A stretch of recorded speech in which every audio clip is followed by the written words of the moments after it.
সরকার বিদ্যুতের দাম বাড়িয়েছেন, গ্যাসের দাম বৃদ্ধি করেছেন, তৈলের দাম বারবার বাড়িয়েছেন। এটা আপনার জন্য ঠিক হয় নাই। দাম কমানো উচিত ছিল, জনগণের সুবিধা হতো, কিন্তু আপনি সেই জনগণের সুবিধা করতে পারেননি। এরপরে আসুন, আজকে ব্যাংক নিয়ে যে টানাপোড়েন চলতেছে,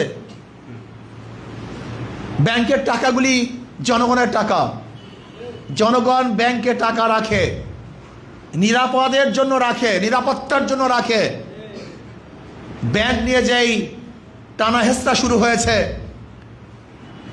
এক দল তো ব্যাংকের মালিকানা না দাবি করলেও মনে হয় যেন তারাই মালিক, যদিও তাদের কোনো অংশ নাই, কিন্তু ভাবছে এবং দখল করে নিয়েছে পুরা ইসলামী ব্যাংকে।